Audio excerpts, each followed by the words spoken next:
एक गांव में शारदा और अनामिका सास बहू रहा करती थी। दोनों एक दूसरे से कुछ नहीं कहते थे। सूखा घास भी रख दे तो मानो आग लग जाए।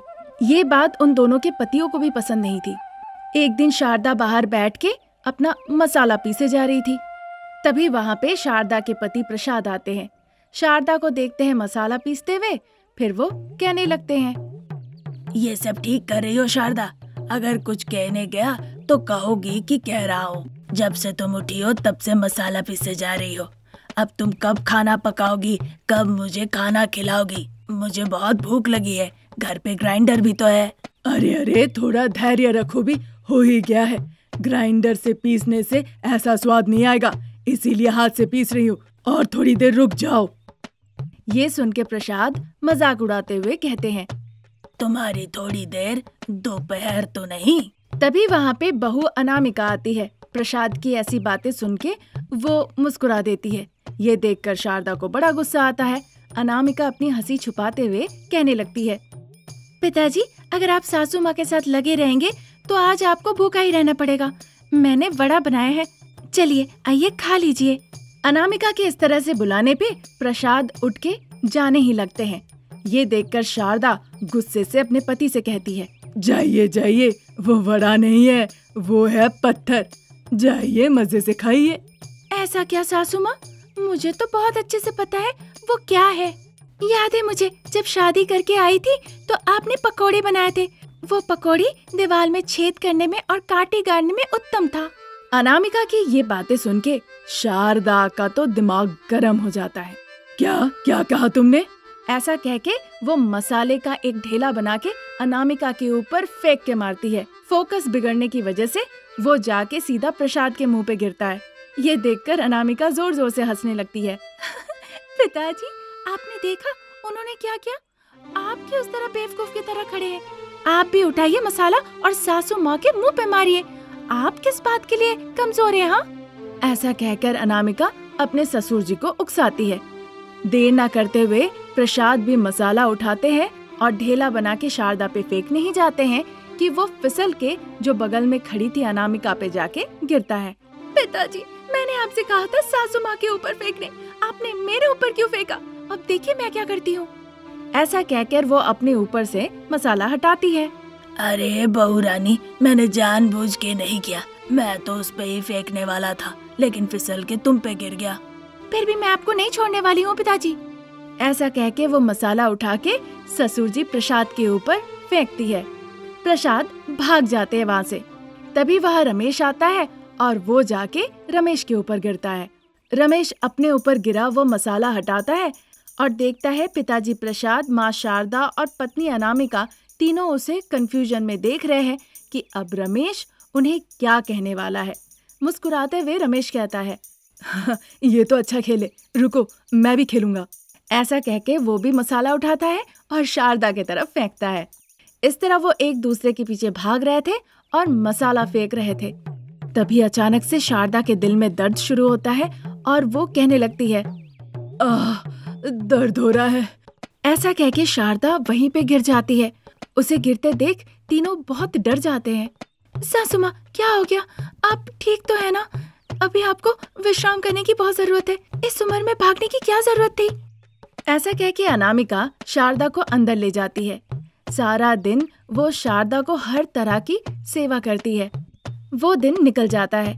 अगले दिन सुबह सुबह अनामिका उठ के घर का सारा कामकाज करती है। फिर ससुर जी, पति और सासू माँ के लिए वो नाश्ता भी बनाती है। वो तीनों मिलके खाते हैं और अनामिका को भी नाश्ता करने को कहते हैं। अनामिका कहती है उनके खत्म होने के बाद ही वो खाएगी, पर वो उसकी बात नहीं मानते हैं। तब अनामिका जाके उन सभी के साथ बैठ के नाश्ता करने लगती है। माँ, कल जब तुम बीमार हो गई थी, अनामिका बहुत परेशान थी। वो तुम्हारी सब तरह की सेवा की। तुम दोनों को मैं समझ नहीं पाता हूँ। तुम दोनों लड़ते रहते हो और बीमार हुए तो बर्दाश्त नहीं होती। पता नहीं तुम लोग क्या करते हो। ये सास बहू के बीच का प्यार है, हम दोनों को क्या समझ में आएगा, समझे ना? ऐसा कह के वो शारदा और अनामिका को देखते हैं, पर वो दोनों इस बात पे जवाब नहीं देती। थोड़ी देर बाद अनामिका कहने लगती है, पिताजी, पहले आप जल्दी नाश्ता कर लीजिए, उसके बाद मैं एक बात बताऊंगी। अनामिका के कहने पर सभी लोग नाश्ता करने लगते हैं। थोड़ी देर बाद अनामिका मजाक में कहती है, पिताजी, ये कोई प्यार व्यार नहीं है। अगर सासू माँ को कुछ हो गया तो सोचिए मैं किसके साथ लड़ाई करूंगी, इसलिए मैंने सासू माँ को बचा लिया। उसके बातों पे बाप बेटा हंसने लगते हैं और सोचते हैं, लो फिर से शुरू। अरे अनामिका, तुम्हारी मौत मेरे हाथ है। ऐसा कह के शारदा पानी का जग लेके अनामिका के पीछे जाती है। अनामिका हंसते हुए वहाँ से भाग जाती है। इस तरह वो दोनों एक दूसरे से प्यार मोहब्बत से लड़ते झगड़ते थे, लेकिन अचानक से घर का माहौल बदल जाता है। दुर्भाग्यक्रम से प्रसाद और रमेश की मौत हो जाती है एक एक्सीडेंट में। जैसे ही सास बहू को इस बारे में पता चलता है, वो पागलों की तरह रोने लगती है। एक बार वापस आ जाओ, एक बार अपनी आंखें खोलो, हे भगवान, एक बार इन दोनों को वापस भेज दो। ऐसा कहकर सास बहू दोनों चीख चीख के बच्चों की तरह रो रही थी। ठीक उसी वक्त अनामिका गर्भवती थी। सासू माँ उसे समझाती है और खुद भी रोने लगती है। फिर सारा क्रियाकर्म किया जाता है। प्रसाद और रमेश के जाने के बाद घर दुखों से भर जाता है। पहले जैसा अब सास बहू की जिंदगी में किसी तरह की कोई खुशी नहीं थी। घर का काम काज तो वो करती थी, पर बहुत दुखी होकर। हर दिन वो अपने पतियों के लिए बहुत रोती थी। तभी एक दिन प्रसाद और रमेश की आत्मा उन दोनों से बात करने के लिए आती है। अनामिका, माँ, तुम लोग इस तरह दुखी क्यों हो? किसी ना किसी दिन हर किसी को तो जाना ही होगा ना, कोई आगे कोई पीछे। तुम लोग पहले की तरह हंसी खुशी रहो, एक दूसरे से लड़ते झगड़ते रहो, तभी तो जिंदगी चलेगी। शारदा, अभी भी हम कहीं नहीं गए। बहुत जल्द बहू के कोख से हम जुड़वा बच्चे होके जन्म लेंगे। तब तक तुम लोग खुश रहो, दुखी बिल्कुल मत रहो। इस तरह वो दोनों आत्माएं कहती है। उनकी बातें सुन के शारदा अनामिका अपनी आंसू पोंछती है और माफी मांगती है। ऐसा कह के वो दोनों वहाँ से अदृश्य हो जाते हैं। तब से सास बहू एक दूसरे के साथ फिर से हंसी मजाक लड़ाई झगड़ा करने लगती है। हंसते हंसते कभी कभी वो दुखी भी हो जाती है और इस तरह उनका समय निकलता है। कुछ महीनों बाद अनामिका 2 जुड़वा बेटों को जन्म देती है। उन बच्चों को देखकर शारदा और अनामिका बहुत खुश होती है। उन दोनों का नाम भी वो प्रसाद और रमेश रखते हैं। उन दोनों बच्चों में वो अपने पतियों को देखते हैं और खुशी खुशी जीवन काटते हैं। कृष्णपुर गांव में एक प्राइवेट स्कूल में विज्ञान शिक्षक के रूप में काम करता था रमेश। इसीलिए अंधविश्वास को वो नहीं मानता था और किसी भी रीति रिवाज का पालन भी नहीं करता था। सिर्फ भगवान ही नहीं, वो कहता था भूत भी नहीं है। चाहे ऋषि मुनि हो या कोई भी, उसे लगता था सब चोर है। इसीलिए घर पे उसके माँ पिताजी शारदा प्रसाद भी उसे ज्यादा कुछ कहते नहीं थे। अगर उन्हें कुछ कहना भी होता था तो उसकी पत्नी अनामिका को वो कहते थे। अपनी पत्नी अनामिका को रमेश बहुत प्यार करता था। वो उसकी बहुत प्रशंसा करता था। वो उसकी जिंदगी थी। कभी कुछ अगर वो मांगती भी थी तो ना कहे हुए वो तुरंत उसे वो देता था। उस दिन रात के 11 बज रहे थे। घर के सारे काम काज खाना बनाने के बाद रमेश के घर आने से पहले ही अनामिका कभी कभी सो जाती थी। लेकिन उस दिन रात के 11 बज गए पर फिर भी वो सो नहीं पा रही थी। वो बगान के पीछे जाके बैठ जाती है और बच्चों के बारे में सोचने लगती है जिनके बारे में शारदा ने बताया था। वो चुपचाप रोती है और उनके बारे में सोच सोच के दुखी होती है। तभी रमेश फोन पे बात करते करते बगान की तरफ पहुंचता है। बगान में अनामिका परेशान बैठी हुई है। ये बात रमेश को समझ में आ जाता है। तुम क्यों परेशान हो अनामिका? मैं समझ गया हूँ, बच्चों को लेकर ना। तुम्हारी ये परेशानी मुझसे नहीं देखा जाता। अगर ऐसी बात है तो गांव में एक तंत्र विद्या जाने स्वामी जी आए हैं। बच्चों की खातिर हम उनके पास एक बार जा सकते हैं ना? उसकी बातें सुन के रमेश थोड़ी देर सोचता है। फिर उसे लगता है कि उसकी पत्नी का विश्वास उसके अंधविश्वास से ज्यादा बढ़ के है। सिर्फ इतना ही नहीं, वो सोचते हैं कि कैसे भी ये सब कुछ वो गलत साबित कर देंगे ताकि अनामिका फिर कभी भी स्वामी जी पे भरोसा नहीं करेगी। ये सोचकर वो जाने के लिए तैयार हो जाते हैं। ये बात सुन के अनामिका उस रात बहुत चैन से सोती है। अगले दिन वो स्कूल से छुट्टी ले लेते हैं। फिर वो दोनों उस मायावी शक्तिशाली स्वामी जी के पास जाते हैं जो कि पेड़ के नीचे बैठे हुए थे और उनकी आंखें भी बंद थी। आओ नव दंपति आओ, मुझे पता है तुम लोग बच्चों के लिए आए हो ना।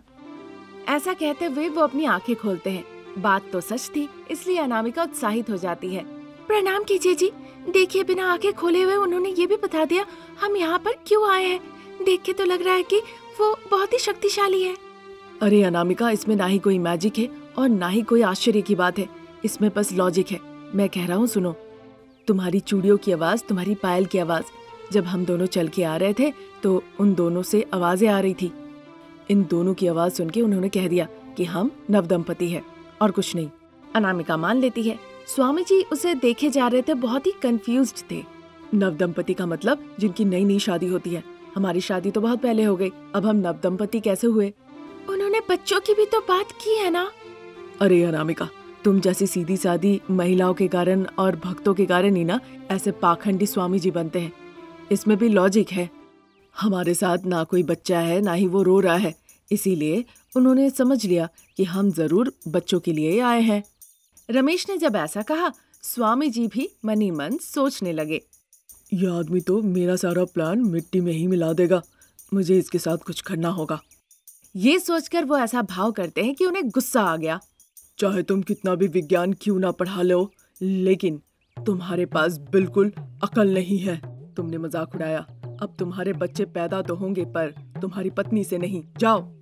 ये देखकर रमेश हंसने लगता है। ये तो संभव ही नहीं है, पर तुम्हारे मामले में ऐसा ही होगा। अगर ऐसा नहीं हुआ तो तुम मुझे खुल के कह लेना कि मैं पाखंडी स्वामी हूँ। अब तुम यहाँ से जाओ। ऐसा कह के वो भेज देते हैं। ये सब सुन के रमेश मुस्कुराता है और चुपचाप वहाँ से घर की तरफ चला जाता है। इससे पहले कि रमेश को सारा सच का पता चल जाए, वो स्वामी जी के पास फिर से जाए, स्वामी जी वहाँ से निकल लेते हैं। वो रात खत्म हो जाती है। अगले दिन सुबह सुबह रमेश का पेट फूल के बड़ा हो जाता है। ये देखकर हॉल में बैठी अनामिका कहती है, सासू माँ, पिताजी, आपका बेटा गर्भवती है। 9 महीना एक ही बार में लग गया उन्हें। ये सुन के शारदा और प्रसाद बहुत खुश हो जाते हैं, भगवान को धन्यवाद देते हैं और बेडरूम में जाते हैं अपने बेटे रमेश को बधाई देने के लिए। अरे बेटा, तुम्हारा पेट देख के लग रहा है कि तुम्हारे पेट में जुड़वा बच्चे हैं। हाँ शारदा, देख के तो मुझे भी लग रहा है जो लड़का होगा वो मेरे तरह और जो लड़की होगी तुम्हारे तरह। ये सुन के रमेश चिढ़ते हुए कहने लगता है, अरे माँ, बच्चा पैदा करने के लिए मुझे नहीं, तुम्हारी बहू को गर्भवती होना होगा। रमेश की बातें सुन के वो भी रमेश के इस बड़े पेट के बारे में सोचने लगते हैं। फिर अनामिका से पूछते हैं पिछले दिन जो कुछ हुआ स्वामी जी के साथ, वो सब कुछ वो खुल के बताती है। फिर तो देख के लग रहा है कि स्वामी जी के पास कुछ मायावी शक्ति है। हाँ माँ जी, उन्होंने जैसे ही कहा रमेश का इतना बड़ा पेट हो गया, मतलब उनके पास जरूर शक्ति है। बेटा रमेश, तुम क्या सोच रहे हो? अजी आप बताइए, कुछ खट्टा खाने को मन कर रहा है। मैं पिताजी को भेजती हूँ, वो बाजार से जाके लेकर आएंगे। अनामिका की ऐसी बातें सुन के रमेश को और गुस्सा आ जाता है। अनामिका, अपना मुंह बंद करोगी नहीं? मेरे पेट में दर्द हो रहा है, मुझे अस्पताल लेके चलो जल्दी। माँ, पिताजी, लगता है आपके बेटे का प्रसव का टाइम हो गया है। हमें उन्हें जल्दी से अस्पताल ले जाना ही ठीक रहेगा। ठीक है, फिर मैं जल्दी से एम्बुलेंस को बुलाता हूँ। ऐसा कहकर प्रसाद एम्बुलेंस को फोन लगाते हैं। 10 मिनट में एम्बुलेंस आ जाता है। फिर रमेश को बड़े से पेट के साथ उसे अस्पताल ले जाते हैं। ऑपरेशन थिएटर के बाहर लाल बत्ती जलने लगी। माँ जी, वो रमेश को बहुत पहले ही अंदर लेकर गए हैं। अभी तक तो किसी भी बच्चे की रोने की आवाज नहीं आई। मैं भी वही सोच रही थी बहू, कि ना बच्चे की रोने की ना चिल्लाने की आवाज आई। बहुत अंदर है, हो सकता है कि हमें आवाज नहीं आ रही हो। वो तीनों इंतजार करने लगते हैं कि कब डॉक्टर साहब आके खुशखबरी देंगे। फिर थोड़ी देर के बाद डॉक्टर साहब बाहर आते हैं। कोई बच्चा नहीं है, आपके बेटे के पेट में गैस था। इससे पहले मैंने इस तरह का केस कभी नहीं देखा। ऐसा कहकर वो डॉक्टर मुस्कुरा के वहाँ से चले जाते हैं। डॉक्टर साहब की ये बात सुन के अनामिका और प्रसाद भी जोर जोर से हंसने लगते हैं। शारदा उन्हें हंसते देख आश्चर्य होती है। फिर प्रसाद आके शारदा को पूरी बात बताते हैं तो शारदा भी हंसने लगती है। थोड़ी देर बाद वहाँ पे रमेश आता है। रमेश को देखकर सभी लोग और जोर जोर से हंसने लगते हैं। उन्हें हंसते देख रमेश बाहर निकल आता है। ये स्टोरी अगर आपको पसंद आई तो हमारे चैनल को सब्सक्राइब करें। Thank you for watching.